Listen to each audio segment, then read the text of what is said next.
mga babies namin, yung mga babies ko nakasama dito sa bahay.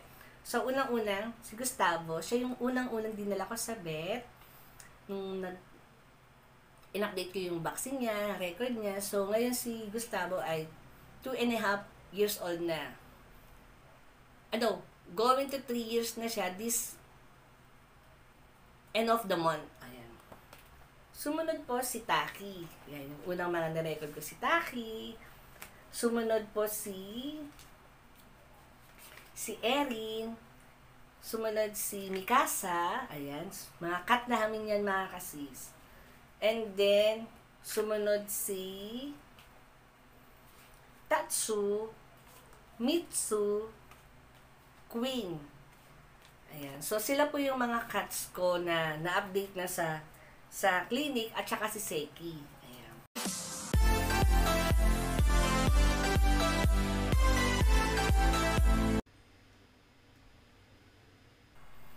Hi sis! So, welcome back to our channel, ang inyong kasis, Gwen Angel. For today's video, mga kasis, so i-update ko na po sa inyo si Penelope dahil nga po 3 months na siya dito sa bahay.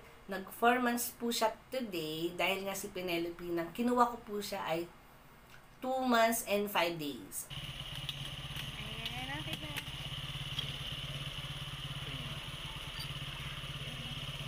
Hello!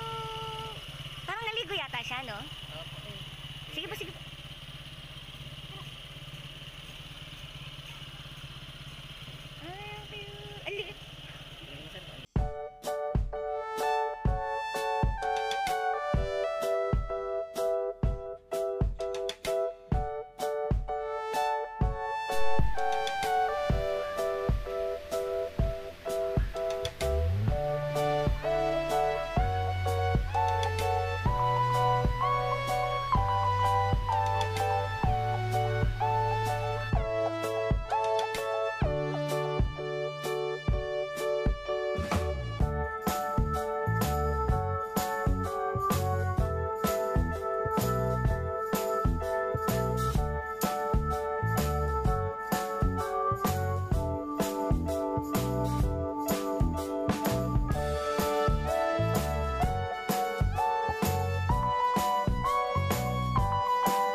Pa siya nagpo 4 months o nagsi 6 months, madalang talaga siya makita sa mga video ko. Pero nagawan ko na po siya ng video nung dumating po siya dito sa bahay at yung 3 months old po siya.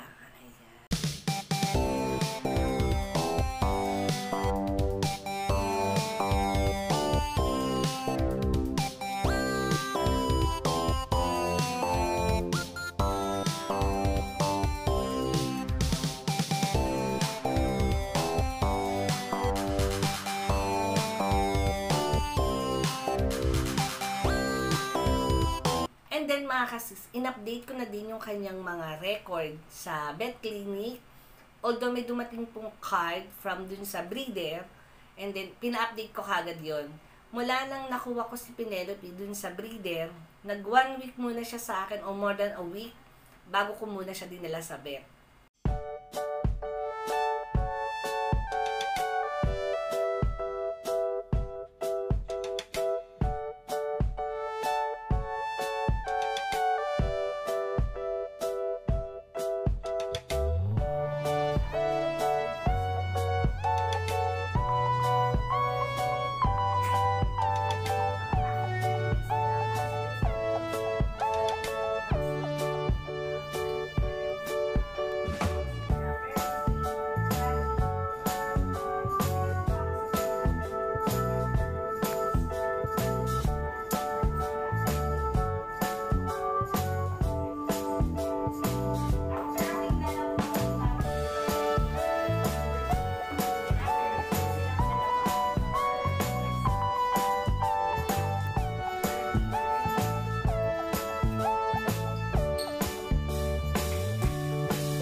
pag bago yung pet sa bahay, kailangan mag 1 week muna bago daling dun sa clinic. Oo, dahil hindi naman bago sa akin yon, dahil meron din akong mga bagong fur babies na dumating. Noon si Gustavo, ganun din ang ginawa ko sa kanya. Pero ngayon, si Penelope na po ang ina-update ko dun sa kanyang vaccine at deworm. So, balikan ko kayo mga kasis. Kunin ko lang yung kanyang vet record. So, welcome back mga kasis. Kinuha ko muna yung kanyang record. So, ito na. So, ito yung mga record ng mga fur babies namin na nandito sa bahay. So, lahat po sila updated. So, ito po lahat ang mga record ng mga babies namin. Yung mga babies ko nakasama dito sa bahay. So, unang-unang, si Gustavo, siya yung unang-unang dinala ko sa vet. Nung in-update ko yung vaccine niya, record niya. So, ngayon si Gustavo ay 2.5 years old na. Going to 3 years na siya this end of the month. Ayan. Sumunod po si Taki. Yan, yung unang mga na-record ko si Taki. Sumunod po si Erin. Sumunod si Mikasa. Ayan. Mga cat namin yan mga kasis. And then, sumunod si Tatsu, Mitsu, Queen. Ayan. So, sila po yung mga cats ko na na-update na sa clinic at saka si Seki. Ayan. So, meron pa po ako mga ibang cats na hindi pa na-update. Si Reina at saka si Amara. And then, si Adam. Sila na lang pong tatlo ang hindi ko pa nadadala sa clinic po. Dahil nga nang dumating si Penelope, siya muna yung aking in-update. So, ito na nga yung mga kasis. Yung una kong nakuha si Penelope, may kasama na po talaga siyang mga record apps. Mga record, ayan. From dun sa breeder. And then, may vaccine na rin siya, may deworm na din. Pero, pina-upgrade ko kasi yung deworm niya. So, meron na po tayong 3 deworm na update kay Penelope. Then, ang balik namin ay sa 12 para sa kanyang pang-4 na deworm. Then, after ng 4 na deworm, every 3 months na kami pupunta sa clinic. And then, yung kanyang vaccine, updated na din. So, galing kami kahapon, nagpa-update ako ng kanyang 6-in-1. So, ang balik uli namin sa pangatlong vaccine niya is sa 23 naman po. 6-in-1, susunod na po yung anti-rabies. Tapos, meron pa pong 2 vaccine. So, pag sa mga aso po kasi mga kasis, bali, 7 vaccine lahat. Bago mo siya makumpleto. Hindi katulad sa mga cats, 2 vaccine lang, tapos 4 na deworm. Habot sa aso talaga, 7 po talaga siya. Sa pusa naman kasi, 2 vaccine plus anti-rabies, so bali 3. So, mas makakamura talaga ako pag yung sa pusa. Kasi 3 lang, all in all 3 lang, tapos 3 deworm. And then, susunod yun, every 6 months and 3 months naman yung kanilang susunod na vaccine. So, ito yung mga record. So, iniipon ko talaga yung mga binabayaran ko sa mga vet. Depende dun sa mga fur babies na dadaling ko. And then, ito pa yung mga yung mga freebies na galing dun sa seller. Ayan. So, ito yung damit ni Penelope. Update ko lang.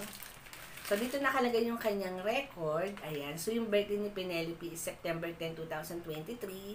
So, dito po talaga nakalagay yung kanyang record. And then, may kasama pang diaper. Never ko pa itong nagamit. May kasama pa siyang wipes. Ayan. Tapos, ito po yung damit ni Penelope na dumating siya sa akin. And then, meron siyang kasamang tali. Ayun, mga kasi. So, malaki na si Penelope ngayon. 4 months na po siya. Today. Bukas. 4 months na po siya bukas. So, balik lang muna natin.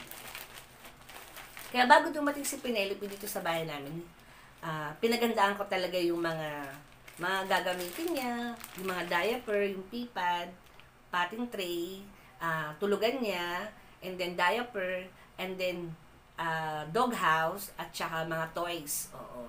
So, yun talaga, pinagandaan ko talaga yung pagdating ni Penelope. Pero this time, tulog po siya, gigisingin ko pa, papakita ko po siya sa inyo. So, welcome back mga kasis. Ayan. So, ito na po si Penelope. Ayan.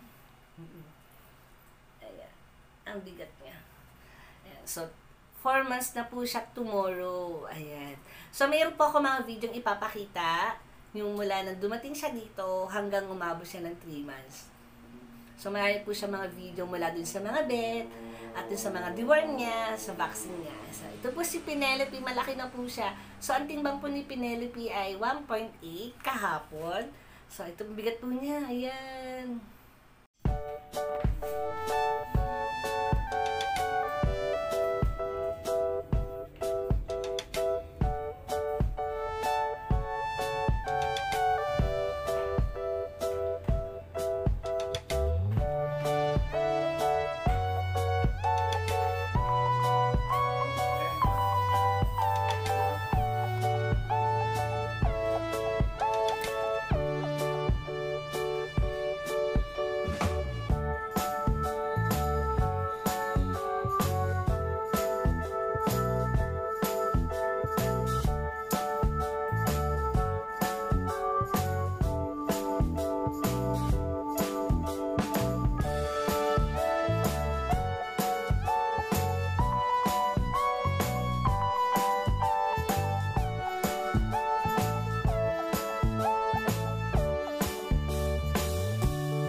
Ayan po siya, flat nose po si Penelope. So, ayan o, Penelope. Ayan. So, ito po si Penelope ay talagang mahilig siya sa toys. Talagang sinanay ko siya. And then, sinanay ko siya kasama sa kama. Katabi namin sa kama. Pero minsan, hindi namin katabi. Kasi meron po siyang kalaro, si Adam. Laro niya po si Adam. Lagi po silang nagpi-play ni Adam tuwing matutulog na. Ayan po siya, puyat na puyat po si Penelope, nakapikit. Ayan na, Penelope. Penelope. Hello, Penelope. Ayan.